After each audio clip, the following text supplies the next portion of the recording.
Good morning, everyone. This is Cynthia Gwiazda, Community Services Librarian at Hagaman Library here in East Haven, to share with you some, I'm here with you this morning to share with you some new fiction that we have available at the library this March that we just got in, some hot off the press titles.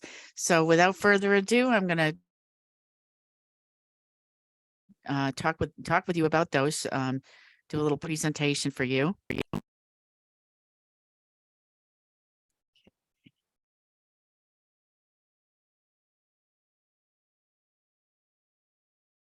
Alrighty.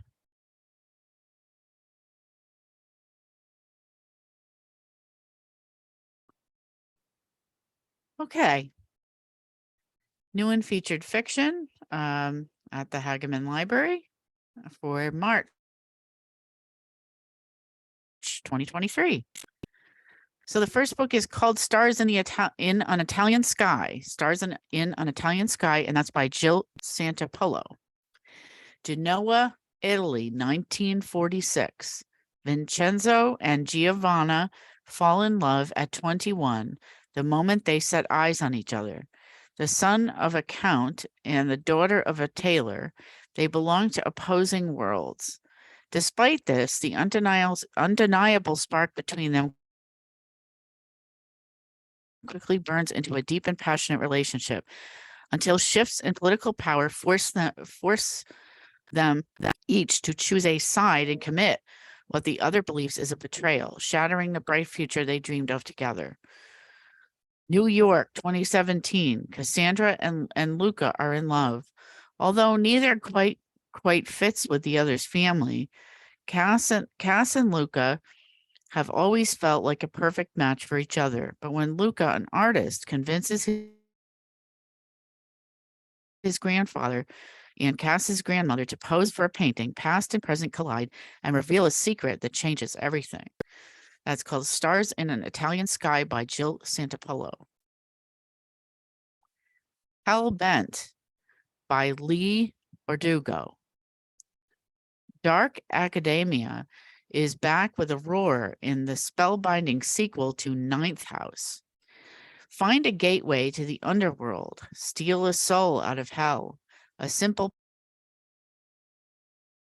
plan, except people who make this particular journey rarely come back. But Galaxy Alex Stern is determined to break Darlington out of purgatory, even if it costs her a future at Lath and at Yale. Forbidden from attempting a rescue, Alex and Dawes can't call on the Ninth House for help, so they assemble a team of dubious allies to save the gentlemen of Lath. Together, they will have to navigate a maze of arcane texts and bizarre artifacts to uncover the society's most closely guarded secrets and break every rule doing it. But when faculty members begin to die off, Alex knows these aren't just accidents. Something deadly is at work in New Haven, and if she is going to survive, she'll have to reckon with the monsters of her past and a darkness built into the university's very walls. Thick with history and packed with Bardugo's signature twists, Hellbent brings to life an intricate world full of magic, violence, and all too real monsters. And and the setting is very local here to New Haven. So that is the sequel to the book Ninth House by Lee Bardugo, and it's called Hellbent. The next book is called Mamie by Jessica George. It's fair to say that Maddie's life in London is far from rewarding. With a mother who spends most of her time in Ghana, yet still somehow manages to be overbearing, Maddie is the primary caretaker for her father, who suffers from advanced stage Parkinson's. At work, her boss is a nightmare, and Maddie is tired of always being the only Black person in every meeting.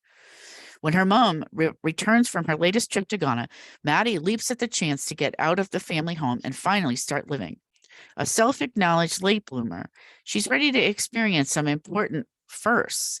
She finds a flat share, says yes to after-work drinks, pushes for more recognition in her career, and throws herself into the bewildering world of internet dating.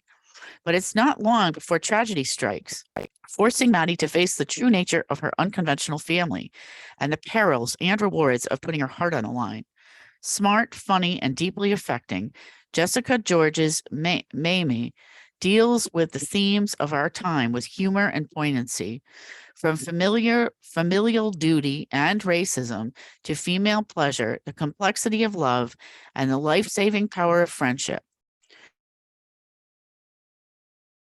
Most important, it explores what it feels like to be torn between two homes and cultures, and it celebrates finally being able to find where you belong.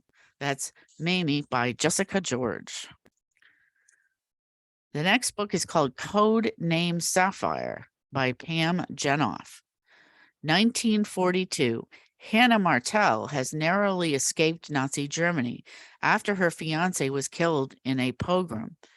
When her ship bound for America is turned away at port, she has nowhere to go but to her cousin Lily, who lives with her family in Brussels. Fearful for her life, Hannah is desperate to get out of occupied Europe. But with no safe way to leave, she must return to the dangerous underground work she thought she'd left behind. Seeking help, Hannah joins the Sapphire Line, a secret resistance network led by a mysterious woman named Meckeline and her enigmatic brother, Matteo. But when a grave mistake causes Lily's family to be arrested and slated for deportation to Auschwitz, Hannah finds herself torn between her loyalties. How much is Hannah willing to sacrifice to save the people she loves? Inspired by incredible true stories of courage and sacrifice, Codenamed Sapphire is a powerful novel about love, family, and the unshakable resilience of women, and even the hardest times. Codenamed Sapphire, and that's by Pam Jenoff. Old Babes in the Wood by Margaret Atwood. Margaret Atwood has established herself as one of the most visionary and canonical authors in the world. This collection of 15 extraordinary stories, some of which have appeared in the New Yorker and the New York Times Magazine, explore the full warp and weft of experience, speaking to our unique times with Atwood's characteristic insight, wit, and intellect. The two intrepid sisters of the title story grapple with loss and memory on a perfect summer evening. Impatient Griselda explores alienation and miscommunication with a fresh twist on a folkloric classic. And My Evil Mother touches on the fantastical, examining a mother-daughter relationship in which the mother purports to be a witch. At the heart of the collection are 7 extraordinary stories that follow a married couple across the decades, the moments big and small that make up a long life of uncommon love and what comes after. Returning to short fiction for the first time since her 2014 collection, Stone Mattress, Atwood showcases both her creativity and her humanity in these remarkable tales, which by turns delight, illuminate, and quietly devastate. That's Old Babes in the Wood by Margaret Atwood. Murder at Black Oaks by Philip Margolin. Defense attorney Robin Lockwood is summoned by retired district attorney Francis Melville to meet with him at Black Oaks, the manor he owns up in the Oregon Mountains. The manor has an interesting history. Originally built in 1628 in England, there's a murderous legend and curse attached to the mansion. Melville, however, wants Lockwood's help in a legal matter, righting a wrongful conviction from his days as a DA.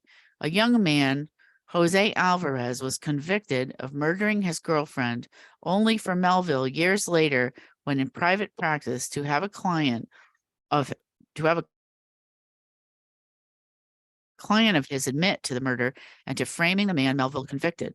Unable to reveal what he knew due to attorney-client confidence, Melville now wants Lockwood's help in getting that conviction overturned.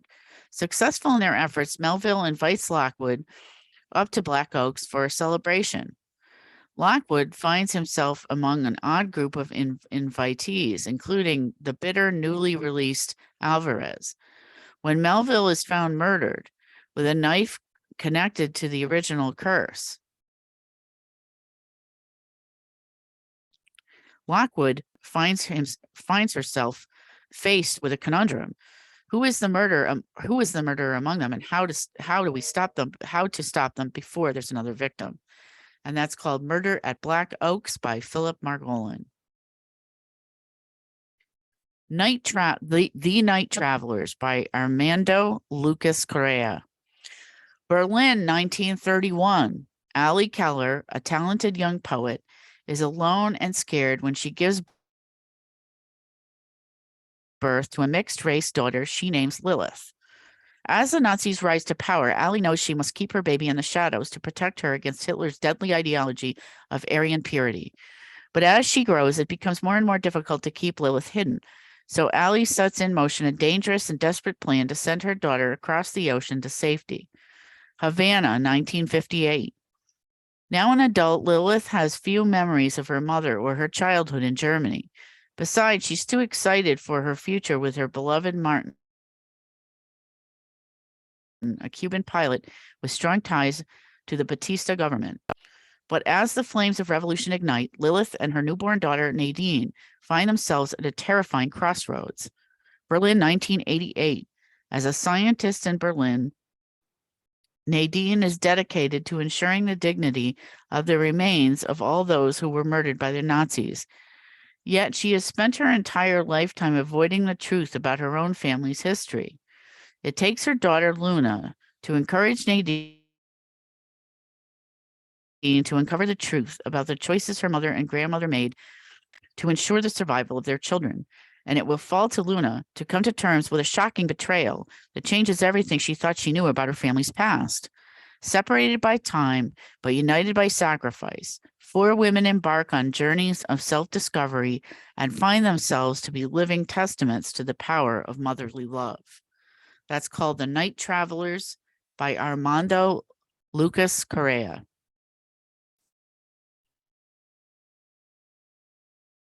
So thank you very much for tuning in today. Please follow the Hagaman Memorial Library. Follow us online for recommendations. And our handles are our Facebook, YouTube, and for now, Twitter at Hagaman Library. On Instagram at Hagaman_East Haven. Please let us know in the comments what's made your to be read list and what you're currently reading. So I hope you'll call us and put some of these titles on hold, or check out our website and log into your account there, and you can put them on hold there. So I hope you've enjoyed our book talk this morning, and I look forward to seeing you all at the library soon. Thank you very much. Have a great rest of the day.